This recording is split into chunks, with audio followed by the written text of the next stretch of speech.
السلام عليكم ورحمة الله وبركاته. بالنسبة للناس اللي كانت بتسألني على موضوع الحشر اللي بيحصل دايما في البرنترات الكيوسيرا أو في الأجهزة المولت الأربعين خمسة وتلاتين أو مكن التصوير، بيبقى دايما في حشر في المنطقة ديت. تمام، أنا عايزك بقى تركز معايا في الفيديو دوت، لأن أنا هخليك تحل المشكلة ديت بنفسك من غير ما تحتاج لمهندس صيانة مكن تصوير، بنفسك إن شاء الله. أديك طبعا بتبقى شايف شكل الورقة طالعة إزاي وبيديك حشر من المنطقة ديت.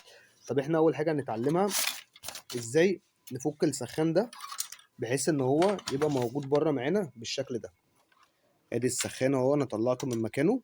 تمام، بس برضك انا هوريك ازاي تطلعه من مكانه علشان تقدر تشتغل فيه زي ما انا هوريك دلوقتي ايه تتعامل فيه ازاي. تمام، ركز بقى معايا في الفيديو ده لان هو فعلا مهم جدا. ده بيبقى باب تحت كده، انت بتيجي من الجنب كده بنفك عده وتقوم جاي ايه ناطره مطلع. دي اول حاجه. تحت هنا بيبقى فيه 3 كليبسات، 1 2 3، انت مش هتشوفهم بس لو حطيت ايدك كده هتحس بيه. بتشد الجنب ده لبره الحته دي بتدوس على اول واحد، هما يعني هي طلعت بسلاسه، ادي 1 2 ادي 3، بتدوس عليهم من تحت كده عشان تنطرهم. تمام، بعد كده بننطر الباب ازاي بقى؟ بنفتح الباب بتاعنا عادي وبنيجي من الجنب برضو الحته ديت، نجين ايه ناطرينه كده برضو بيطلع معانا على جنب. طب احنا عايزين نطلع السخان دوت، انا عشان اسهل عليك وقت الفيديو فهشرح لك بسرعه ازاي بيطلعه. بيبقى عندك ادي مسمار، تمام، وادي التاني. المسمار التاني ده بيبقى تحتيه كابلين، بتفك المسمار ده تشيل حته البلاستيكه ديت تطلعها بره كده، هتلاقي تحتها كابلين بتشدهم. واخر حاجه بيبقى هنا في الجنب اخر مسمار تحت ده بتفكه وتنطر برده حته البلاستيكه دي من فك العاده، وهتلاقي جوه كابلين بتفكوهم. اصبح كده خد قدامك. تمام، ادي السخان بقى قدامنا اهوت. تمام، طلعه بالورقه الحشر بتاعته، هنطلع الورقه كده نرميها. اول حاجه تبص في السخان عليه من جوه كده الدرفيل اللي هو الحديد ده، تحس كده تبص في النص كده هتلاقي عليه اثار حبر في النص هنا، بص اثار حبر كده تقيله.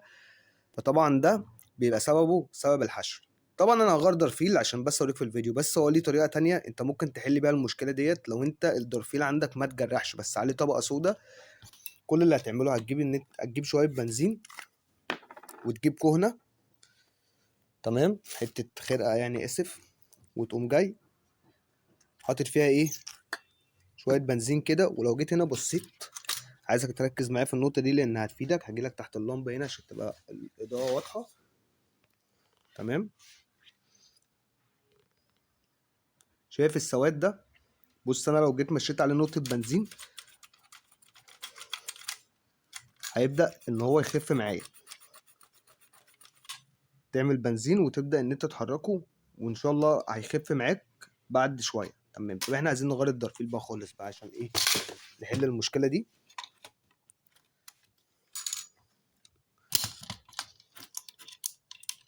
هو الباب اتشال بس انا هركبه تاني عشان اوريك ازاي تخلعه انت بنفسك. الباب اهو، تمام، ما تلمسوش، سيبه زي ما هو. هتلف السخان كده هتلاقي عندك ادي واحد مسمار هنا اهو. فك اول حاجه المسمار ده، تلاقي دي طلعت معاك. تمام، حطها على جنب. واحد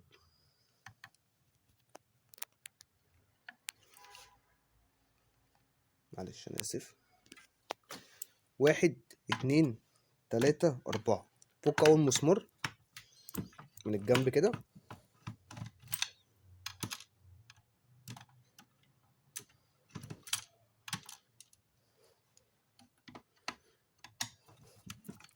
وادي التاني.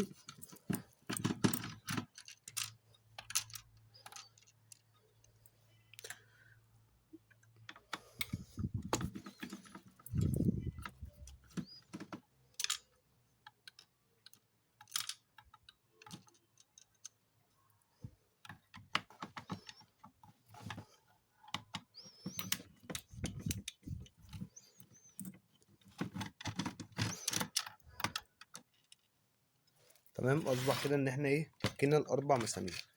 تمام، طفي ده كده.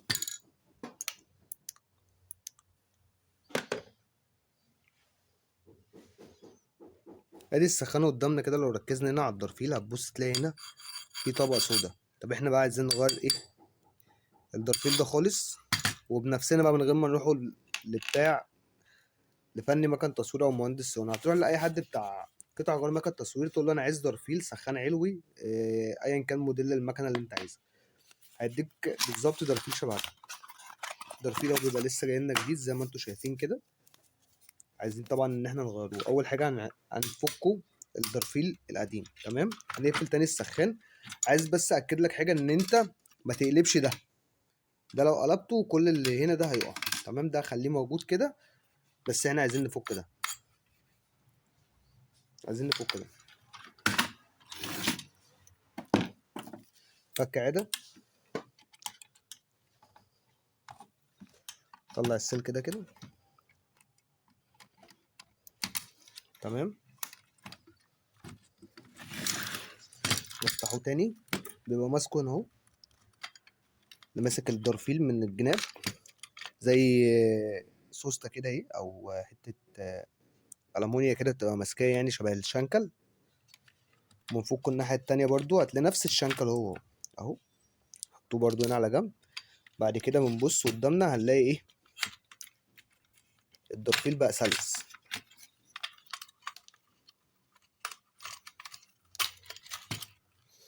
خلي بالك عشان دي اللمبة، يعني وانت بتطلعها كده تطلعها ايه بالراحة. طلع الدرفيل اهو من اللمبة كده. اصبح قدامنا الدرفيل اهو، ودي بقى السواد اللي بيبقى موجود. تمام، هنجيب الدرفيل الجديد.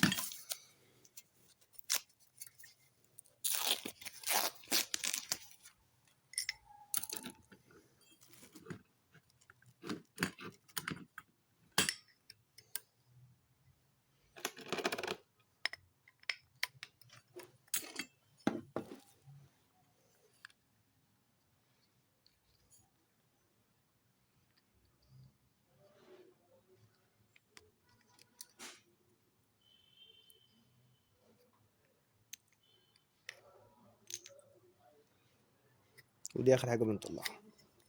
الدرفيل القديم خلاص كده ملوش اي لازمة، هنرميه. ونبدأ ندخل كل حاجة بالترتيب زي ما شلناها. أول حاجة، بعد كده تاني حاجة، بعد كده هندخل الترس بتاعنا.